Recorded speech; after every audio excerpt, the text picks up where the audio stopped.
Assalamualaikum warahmatullahi wabarakatuh.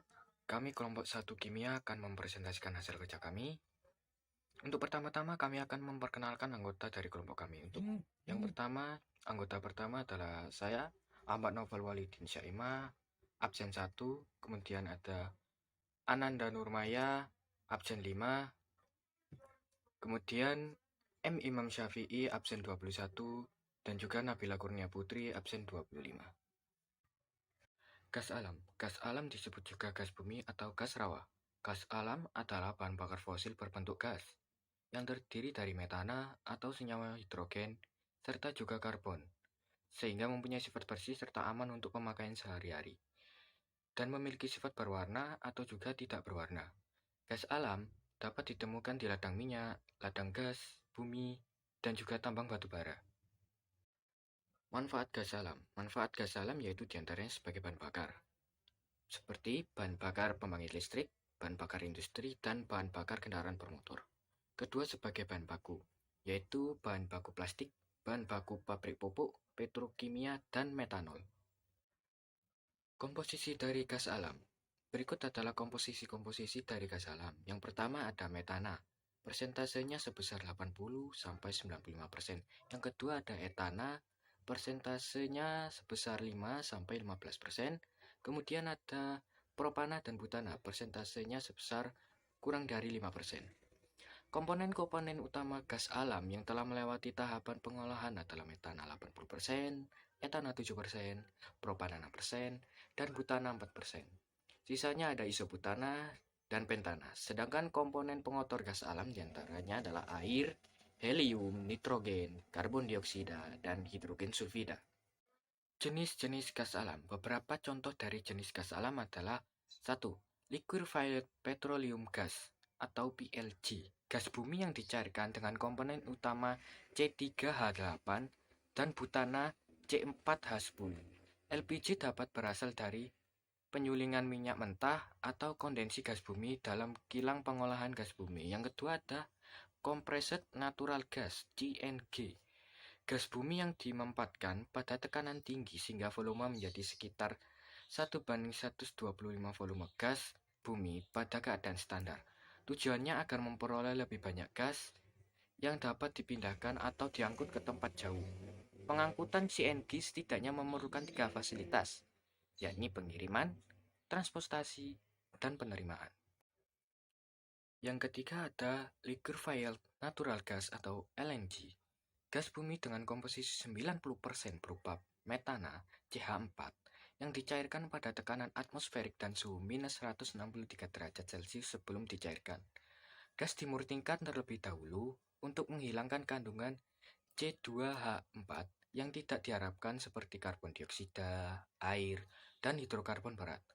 Proses ini akan mengurangi volume gas sehingga 600 kali, sehingga LNG mudah didistribusikan dalam jumlah banyak. Proses pembentukan gas alam. Seperti minyak bumi, gas alam adalah proses dari bahan organik yang terdekomposisi biasanya dari mikroorganisme laut purba. Sisa mikroba yang terkubur ini mengalami perubahan materi selama lebih dari 550 juta tahun. Bahan organik ini tercampur dengan lumpur dan pasir di dalam laut yang berangsur-angsur tertimbun dari waktu ke waktu. Dengan tertimbun di lapisan bebas oksigen dan terkena peningkatan panas dan juga tekanan, bahan organik ini mengalami pemecahan termal yang mengubahnya menjadi hidrokarbon yang paling ringan, berbentuk gas alam, suhu ruang, atau gas alam. Dalam bentuk murni, gas alam, terutama teridi dan metana, tidak berbau dan tidak berwarna.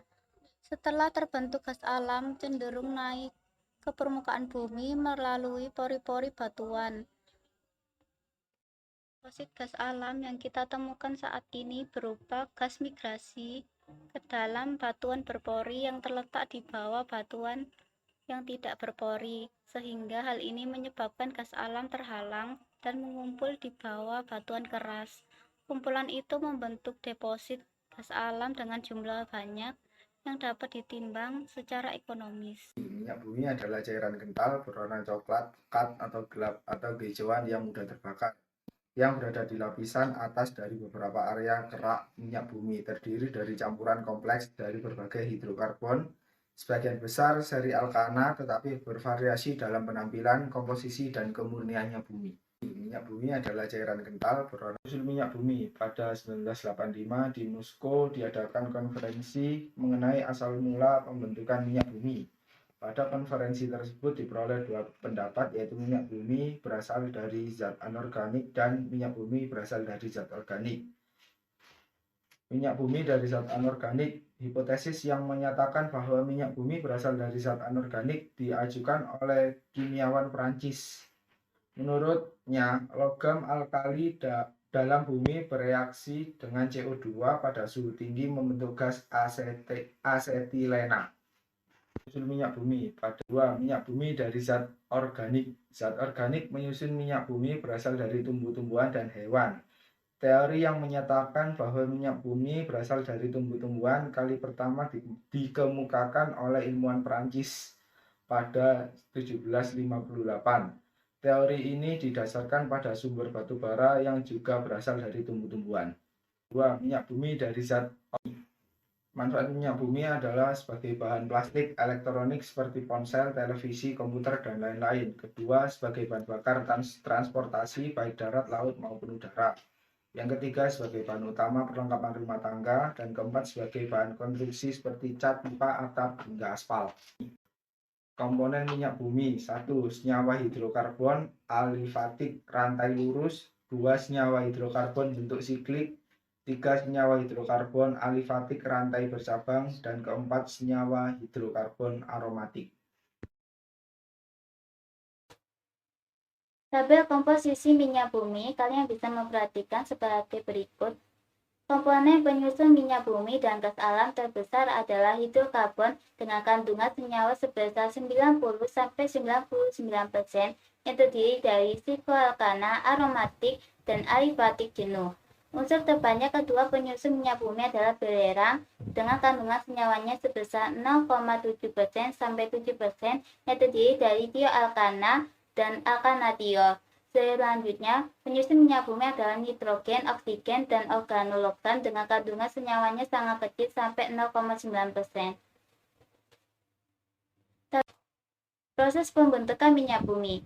Minyak bumi terbentuk dari pelampukan berbagai macam sisa-sisa organisme seperti tumbuhan, hewan, dan jasa-jasa drenik yang sudah tertimbun dalam dasar lautan bersama lumpur selama jutaan tahun lamanya.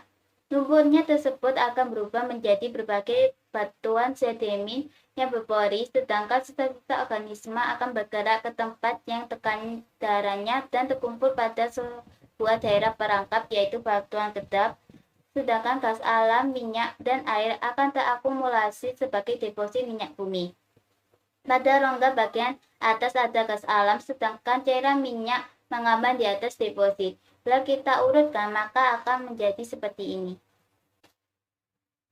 Dasar teknik yang terbawa air sungai bersama lumpur dan mengendap di dasar laut diproses jutaan tahun sehingga berubah menjadi bintik-bintik dan gelombang minyak gas terakumulasi pada daerah perangkap batuan kedap, sedangkan gas alam, minyak, air terakumulasi sebagai deposit minyak bumi. Dasar teknik yang terbawa air sungai bersama lumpur dan mengendap di dasar laut diproses jutaan tahun sehingga berubah menjadi bintik-bintik dan gelombang minyak gas terakumulasi pada daerah perangkap batuan kedap, sedangkan gas alam, minyak, air terakumulasi sebagai deposit minyak. Karena asal minyak bumi terbentuk dari sisa-sisa organisme, minyak bumi dan gas alam sering juga disebut sebagai bahan bakar fosil. Bahan bakar fosil tergolong sumber daya alam yang tak terbarukan. Proses terbentuknya minyak bumi yang sangat lama menjadi alasan hal ini.